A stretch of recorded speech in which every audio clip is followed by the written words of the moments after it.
O Senhor está fazendo algo em nós e através de nós. Quantos têm noção disso? Que o Senhor te escolheu, te chamou para que você faça algo e você faça a diferença no mundo espiritual. O mundo espiritual acontece, você crendo ou não, você faz parte desse mundo espiritual.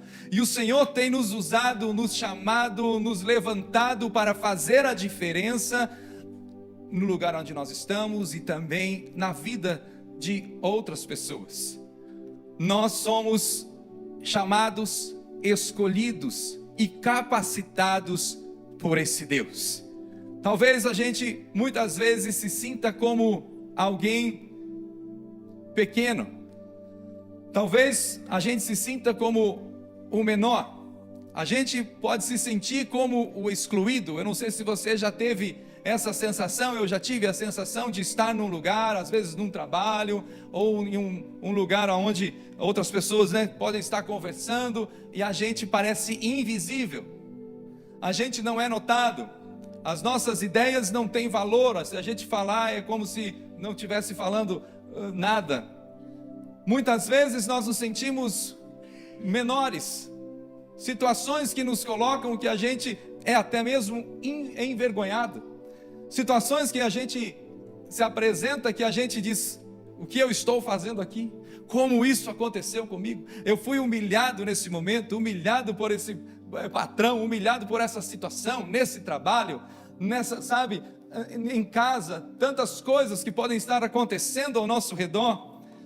Mas a boa nova é que Deus nos usa apesar das nossas fraquezas. Nos sentimos limitados muitas vezes, quem sabe pela nossa nacionalidade, pela nossa falta de habilidade de falar inglês, pela nossa falta de habilidade de entender como funciona o sistema de saúde, o sistema escolar, o sistema de ensino, como que as coisas funcionam nesse país, e a gente se sente às vezes até diminuídos. Mas Deus não precisa da nossa habilidade para nos usar, para nos fazer influenciadores neste lugar. Quantos estão entendendo nessa manhã? Você está comigo? Sabe, talvez você diga: pastor, mas eu tenho a personalidade errada. Eu perdi o controle ainda essa semana. Pastor, eu no trânsito, eu fiz o que não devia. Pastor, eu não tenho a nacionalidade, nós não temos a nacionalidade certa. Para nós sermos uma igreja, quem sabe influente aqui na América, nós precisávamos ser americanos. Pastor, para a gente prosperar nesse lugar, nós precisávamos ter essa nacionalidade. Pastor, para a gente crescer, para a gente alcançar um novo território, nós não somos tão fortes assim, tão capazes.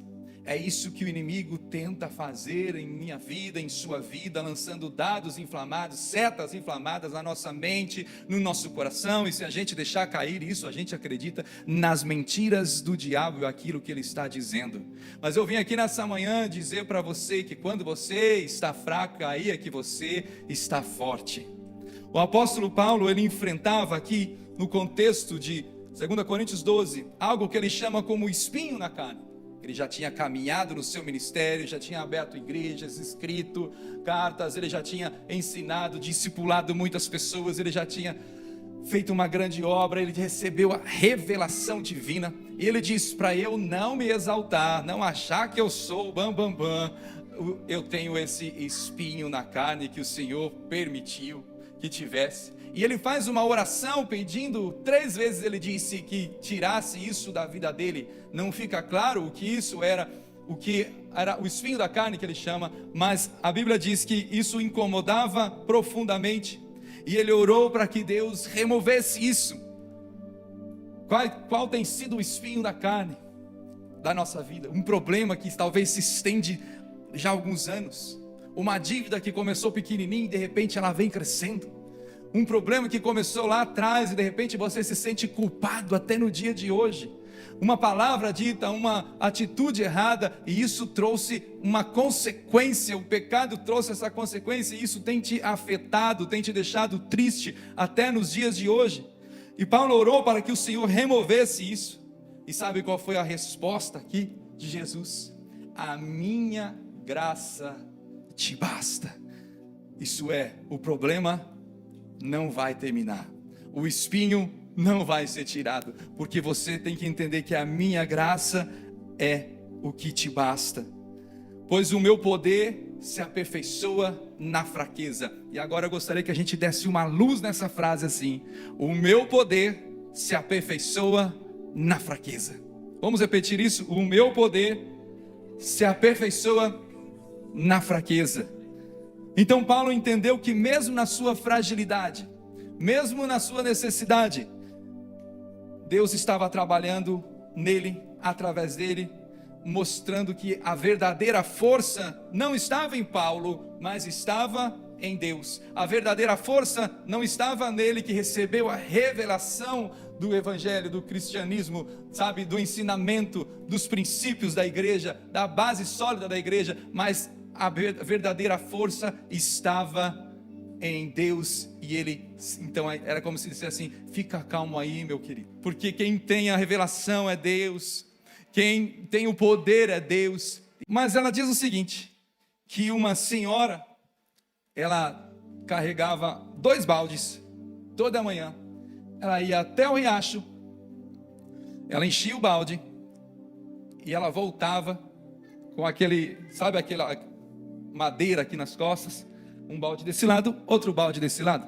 Então ela saía pela manhã e quando ela voltava, ela trazia os baldes. Um balde estava perfeito, um balde estava cheio, o outro balde tinha um furo bem no meio dele, um pouco mais baixo da metade tinha um rasguinho, um furo. Então essa mulher ia e ela voltava. Quando ela tirava a madeira, ela colocava no chão, o balde de um lado estava cheinho e o outro balde estava quase vazio. E aí um dia o balde ficou triste e falou para ela: olha, não me usa mais, você pode me jogar fora, porque eu não estou cumprindo o propósito que você quer. Quando eu vou, eu até vou feliz, mas na volta vai vazando toda a água e chega só um pouquinho aqui. Então você não precisa mais me usar. Eu estou me sentindo um balde fracassado. Ela disse: oh, meu baldinho querido, não sei se você percebeu, mas todas as vezes que eu volto do rio, você está do meu lado direito. Você já percebeu isso? E nesse carreiro que a gente vai andando, eu já percebi há muito tempo que você estava furado. Sabe o que eu fiz? Dá uma olhada no carreiro do lado direito. Eu coloquei algumas sementes das flores mais bonitas que nós temos aqui na região. E todas as manhãs, quando você está vindo, você está regando as sementes. Aquele lado do jardim que está florido é por causa do seu furinho. E aí tem mais. Eu peguei essas flores, coloquei dentro de casa. Você não apenas está enfeitando a rua, o carreiro, como dentro da nossa casa, essas flores foram regadas por aquilo que você pensava ser o seu fracasso, ser a sua debilidade. Então, a partir daquele dia ele foi um balde feliz. Irmãos, o que eu aprendo com isso? Mesmo com nossas falhas, nossas debilidades, Deus encontra uma forma de nos usar na vida de outros. Você sabia que você está sendo observado e pessoas estão olhando para você e você tem inspirado outras pessoas através da sua fé? Talvez você diga: ah, pastor, mas a minha fé é tão pequena. Você veio na igreja hoje? Não veio? Você está no caminho certo. Quem sabe essa semana você chegou todos os dias na hora certa no trabalho. Você está no caminho certo. Quem sabe essa semana você guardou lá, limpou um cantinho lá na obra, no trabalho, que ninguém sabia, que ninguém viu, e ninguém nem vai saber, mas você fez isso, você fez o seu melhor, você está fazendo o que é certo. Lembre-se que Deus está olhando para o nosso coração nessa manhã, e mesmo com nossas falhas, nossos erros, eu estou dizendo, nós precisamos buscar sempre ser melhores, o caráter de Jesus em nós, mas Ele continua nos usando, mesmo em meio às nossas falhas. Diga: Ele me ama. Feche os seus olhos nesse instante, Pai. Obrigado, Senhor, porque nós somos amados por Ti. Obrigado, Pai, porque o Senhor tem levantado aqui no Cape Cod um povo especial. Um povo que entende o seu valor. Um povo em que o inimigo não vai derrubar, porque estão firmados em Ti. Porque estão plantados, porque estão firmados na rocha que é Jesus. E é na sua fraqueza, é no seu trauma, é na sua dor, é no seu, sabe, naquele sentimento que você tem, que te incomoda, é nisso que o Senhor opera, é na fraqueza. Irmãos, Deus nos usa, mesmo em nossas fraquezas. Eu lembro, no primeiro ano de Estados Unidos, quantos se lembram do seu primeiro ano de Estados Unidos? Foi uma bênção, né? Ninguém chorou, ninguém quis ir embora. Eu lembro do primeiro ano, então já era um pastor no Brasil, a igreja funcionando 100%, prédio próprio, som, pessoas, células, líderes. E nós mudamos então para Atlanta. E no primeiro ano não tínhamos nada daquilo que tínhamos no Brasil. Eu lembro que eu chorava. Eu lembro que eu dizia, estou vendo uma passagem para voltar. Eu lembro que eu dizia para a pastora, o carro está embicado para o aeroporto, vamos? E ela permaneceu ali. Deus tem um propósito. Deus nos trouxe nesse lugar e Ele vai suprir toda e qualquer falta, toda e qualquer necessidade, toda e qualquer saudade que nós tenhamos agora. Deus vai suprir. E nós permanecemos, mas o que eu estou dizendo é que naquele primeiro ano que eu estava aqui, eu vi o quanto eu sou fraco. Foi depois de alguns anos, o tempo que eu mais tive, assim, mesmo sendo pastor no Brasil, aquela correria de resolver coisas, mas quando nós estávamos aqui é como se Deus dissesse, você está entendendo quem é o provedor? Você está entendendo da onde vem o poder? Você está entendendo qual é a sua necessidade? Quem você precisa buscar mais? Orei, sabe, naquele ano, como não tinha orado talvez nos últimos 10 anos, saía para caminhar orando, buscando, clamando, sabe, para que o Senhor abrisse as portas, para que o Senhor usasse, fizesse algo de alguma forma. O que eu estou dizendo para isso, no momento em que eu estava mais fraco, na mudança, na necessidade, das dúvidas, muitas perguntas, nenhuma resposta, foi o momento em que nós mais nos aproximamos de Deus, e Ele tem estado conosco em todo o tempo. Eu sei que isso também acontece na sua vida, você se aproximou ainda mais de Deus, mas muitos de nós ficamos olhando apenas para aquilo que a gente fez de errado, para as nossas debilidades, para as nossas falhas, para aquilo que ainda não acontece. Muitos de nós estamos focados no objetivo errado. Irmãos, Deus usa pessoas comuns, homens e mulheres comuns, para fazer coisas extraordinárias. Quantos acreditam nisso? Com defeitos mesmo, com imperfeições, com fraquezas. O que Ele deseja é que a gente reconheça que Ele é a fonte. Como Paulo aqui estava dizendo, recebeu essa resposta: o meu poder, isso é o poder. O poder é tudo. O poder é a força. O poder é renovo. O poder é vida. O poder é ânimo. O poder é levantar, é caminhar, é fazer o propósito de Deus, mesmo em injúrias, perseguições, nas angústias, como o versículo diz, mesmo nas necessidades, na fraqueza, mesmo em tudo isso, o poder de Deus, Ele é aperfeiçoado, Ele é garantido, Ele é dado em nossas fraquezas. Você já pensou se você não tivesse nenhuma fraqueza? Se a gente fosse forte em todo o tempo, em todos os momentos? Eu não estou dizendo você, mas muitos não iriam precisar de Deus. Iriam dizer: eu sou autossuficiente, eu tenho tudo que eu preciso, eu faço tudo a hora que eu quero. Mas ninguém tem tudo, ninguém pode tudo. Pode ser o homem mais poderoso do universo, ele precisa de Deus.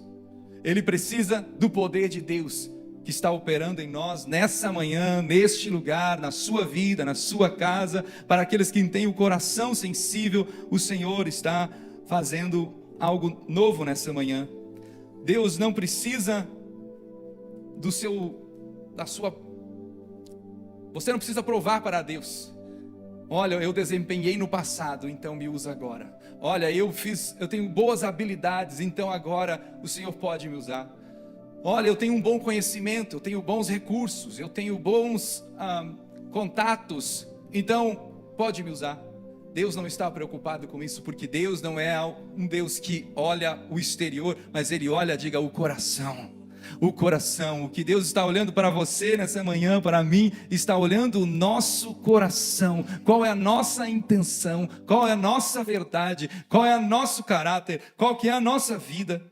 Sabe, a Bíblia fala sobre quando Pedro estava longe de ser perfeito. Ele tinha imperfeições, fraquezas. Você sabe, Pedro tinha um temperamento difícil. Era aquele que falava primeiro antes de pensar, que batia primeiro antes de entender, e de repente ele já era explosivo nas suas atitudes. Ele tinha um temperamento difícil. Ele amaldiçoava pessoas com as palavras. Ele cortou a orelha de um soldado, de repente, para proteger Jesus.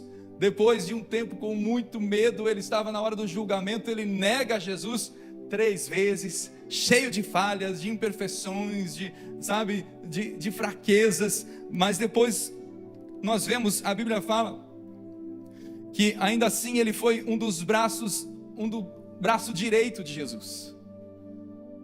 Ele foi cheio do Espírito Santo, foi transformado, um dos principais líderes da igreja, do início da igreja, por levar o evangelho em uma só pregação.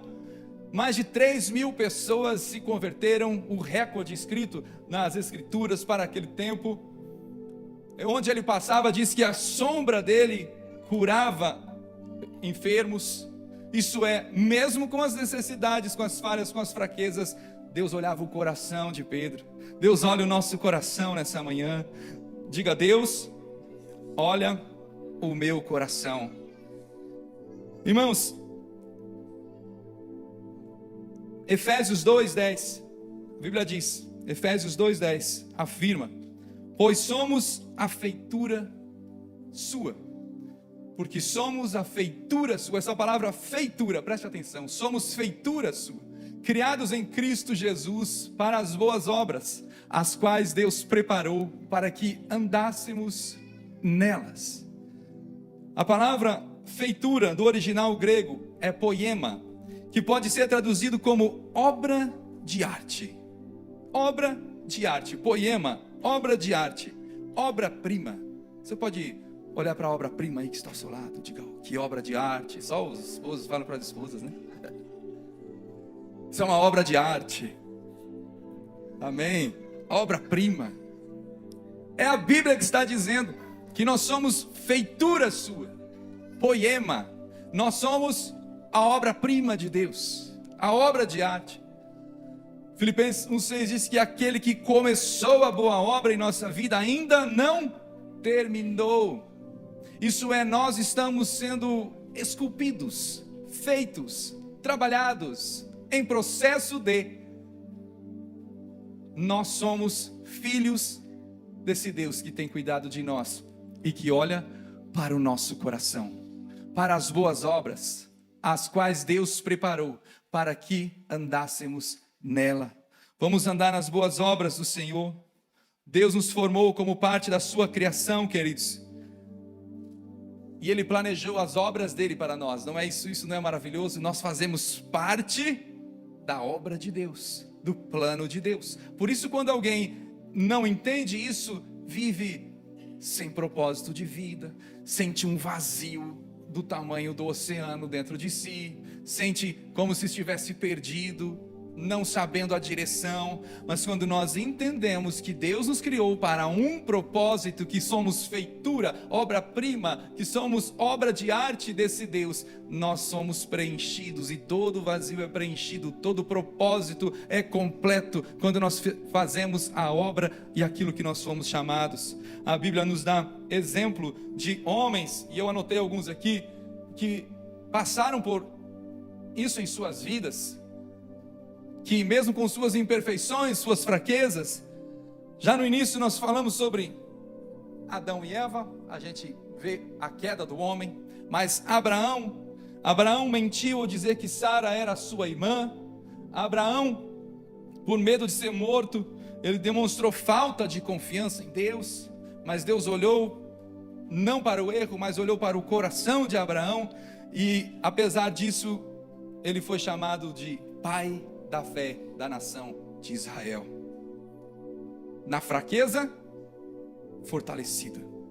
Na fraqueza, ele foi forte. Quantos estão entendendo? Moisés, Deus o chama para liderar agora, para se levantar como líder. Ele diz o quê? Eu não, Deus, eu sou gago, pesado de língua, meu irmão pode ir comigo, eu não tenho como. E mesmo assim, nessa insegurança dele, nesse passinho para trás que ele deu, Deus diz: eu estou olhando aqui, não é para a sua habilidade, para o seu histórico de pessoa que fala em público, mas eu estou olhando para o seu coração. E apesar disso, dele ter se recusado, dele se sentir incapaz em falar, depois ele desobedeceu a Deus novamente e bateu na rocha. Você conhece a história? Ao invés de falar quando Deus tinha pedido. Então Deus usou para liderar Israel. Deus usou para libertar-os do Egito. E entregou os 10 mandamentos ainda em suas mãos no Monte Sinai. Quando nós falamos de Davi cometeu adultério com Betseba e planejou o assassinato de Urias para esconder o seu pecado. Coisas terríveis. E mesmo assim Deus olha o coração de Davi, e ele foi chamado de homem segundo o coração de Deus, depois de ele se arrepender, dele ter sofrido o peso da culpa até não poder mais, de ter carregado aquilo dentro de si, da sua alma ser angustiada por causa do pecado, das consequências. Ele ainda foi chamado, usado por Deus, e Deus o restaurou como um rei fiel, e ele até hoje é um exemplo de arrependimento, de adoração. Quando nós falamos de Jonas, o fujão, era para ir para pregar em Nínive.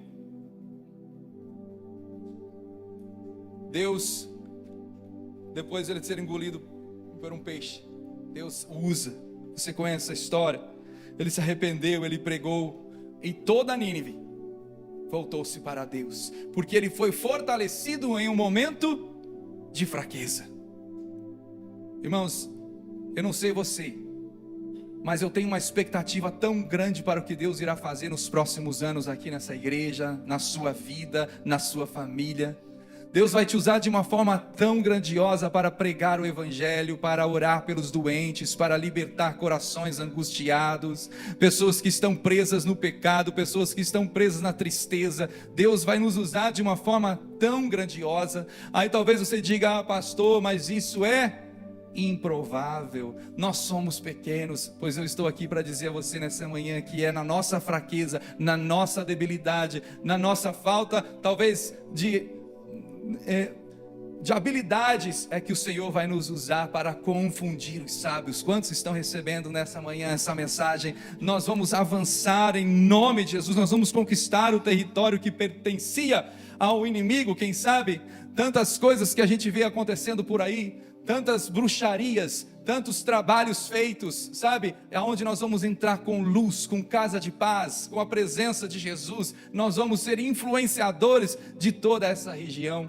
Você crê nessa palavra? O que eu estou dizendo é aquilo que os nossos olhos espirituais precisam estar vendo. Talvez você diga: não, mas não vejo isso. Eu tentei falar para Jesus esses dias e a pessoa nem conhecia, e não sei, eu não falo mais porque tenho vergonha. Não, como é que eu vou falar inglês para falar para uma pessoa? E aí a gente se sente menor se os nossos olhos carnais estiverem na frente dos nossos olhos espirituais. Mas nessa manhã o Senhor está nos chamando para abrir os nossos olhos espirituais e poder ver o futuro lindo e brilhante que Ele tem para a nossa casa, para a nossa vida, para a nossa família, para a igreja, para o reino dEle ser estabelecido aqui. E você faz parte disso, porque Ele nos criou para um grande plano, um grande propósito, e eu sou apaixonado por aquilo que o Senhor está fazendo na sua vida, na nossa vida, nessa igreja. Eu sou apaixonado por ver, sabe, cada vez os irmãos vindo para a igreja, os irmãos fazendo a obra do Senhor, servindo, treinando, fazendo. Vamos avançar em nome de Jesus. Talvez você diga: pastor, mas eu sou tão desregrado da minha vida, eu perco o horário o tempo todo, eu não respondo WhatsApp, eu não tenho o foco nas coisas que precisa, pastor, eu não consigo nem telefonar às vezes.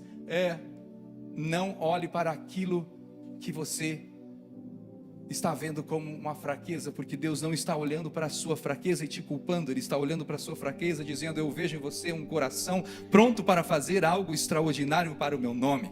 Eu vejo em você um coração verdadeiro para, ampliar as fronteiras, ampliar os limites e para fazer coisas ainda maiores. Você crê nisso?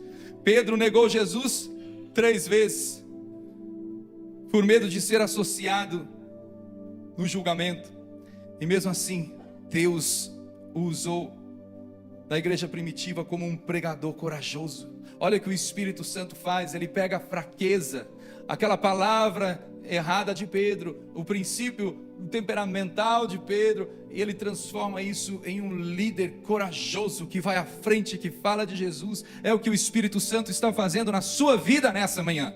O Espírito Santo está fazendo na sua empresa, na sua casa, dentro de você há um fervor, há um queimar do Espírito Santo de Deus. Para aqueles que têm ouvidos espirituais, são sensíveis ao Espírito Santo, recebem isso nessa manhã. Há algo novo acontecendo que não é natural, mas é o sobrenatural. Quando a gente vê Paulo perseguia cristãos, assassinava, ele consentiu a morte de Estevão, ele era alguém que corria atrás dos cristãos para aniquilar com o cristianismo. Essa era a fraqueza, essa era a regra, o que Paulo fazia. Mas ele teve esse encontro com Jesus no caminho de Damasco, e nós vemos que ele se transformou no maior missionário do cristianismo, escrevendo mais da metade do Novo Testamento, porque ele foi fortalecido na fraqueza, ele foi usado por Deus. Jeremias, tantos outros exemplos que a gente pode citar. Jeremias disse que eu sou jovem demais. Irmãos, Deus está levantando jovens aqui nessa cidade, nessa igreja. Deus está levantando meninos, meninas, jovens, você pode dizer amém, para fazer a diferença, para evangelizar. Nós cremos em cultos de jovens aqui com 200, 300 jovens em nome de Jesus. Você pode visualizar isso comigo? Você pode sair do natural e ir para o espiritual. Você pode deixar de lado as coisas que nos aprendiam, que nos amarravam, e começar a visualizar como Deus vê, como Jesus nos ensina. Que nossa visão espiritual se abra, que a gente possa ver coisas maiores acontecendo. Eu vejo um domingo aqui nessa igreja cheio de cultos. Amém? Porque vai ficar pequena. Você vai chegar um dia aqui e não vai demorar muito, e você vai dizer: eu acho que eu vou voltar para o culto das 2 da tarde, irmão José Carlos, porque o culto das 10h30 está cheio. Eu vou voltar para o culto das 6, porque o culto das 4 está cheio. Quantos estão comigo? Você pode visualizar isso. Isso é o que o Senhor tem feito em nossa fraqueza, em nossas debilidades. Ai, mas coitadinho de mim, quem sou eu? Isso é o que o inimigo quer que a gente pense. Nós somos imigrantes em uma terra estrangeira. Deus está dizendo: você é forte, você é corajoso, você é usado por Deus. Foi isso que Gideão fez. Ele se sentiu incapaz, fraco, o menor do Manassés, e a família dele é a mais pobre do Manassés, e Deus vê o coração dele, e ele teve vitória contra midianitas com apenas 300 homens, porque ele confiou na força, no poder que vem do alto, no poder que vem de Deus, que nos fortalece em nossa fraqueza. Eu ouvi esses dias sobre a bolinha de golfe. Você já viu uma bolinha de golfe? Sabia que ela não é uma esfera, né? Uma esfera 100% certinha, redonda. Quando ela é feita, ela já é feita com algumas imperfeições. Ela tem uma amassadinha aqui, um biquinho aqui, uma amassadinha aqui, um biquinho. E aí, de repente, ela não é uma bolinha. Se você colocar ela para rodar assim, ela vai... Não é redonda. Porque os engenheiros descobriram que para que a bolinha de golfe fosse mais longe, ela precisaria ter uma aerodinâmica de tal forma em que quando ela saísse da tacada, ela vai criar um giro, como posso dizer isso? Um efeito em que ela vai o dobro da distância que ela iria se ela fosse perfeita. E além disso, tem uns buraquinhos na bolinha de golfe também. Uns buraquinhos, então ela é um pouquinho deformada e ela tem alguns buraquinhos para quando a tacada for, ela ir o dobro da distância que se ela fosse lisinha. Sabe o que eu entendo com isso, queridos? As nossas falhas, as nossas fraquezas, os momentos de dor que a gente teve, aquela depressão que nós passamos e que fomos curados em nome de Jesus, amém? Aquela rejeição que nós tivemos no trabalho, aquele dia que nós nos sentimos invisíveis naquele lugar, são os buraquinhos, são os formatos que o Senhor fez. E Ele diz assim: essas são as fraquezas que eu preciso para que a sua aerodinâmica faça com que você vá mais longe, para que você possa chegar o dobro de distância que você iria antes. Eu não sei qual foi a dor que te machucou, qual foi o trauma, ou qual foi, sabe, a decepção que você teve, mas eu estou aqui para dizer para você que é na sua fraqueza que o Senhor está te fortalecendo e te usando para que você possa ir mais longe, para que nós como igreja possamos avançar e ir mais longe e fazer mais e conquistar para a honra e glória do Senhor Jesus.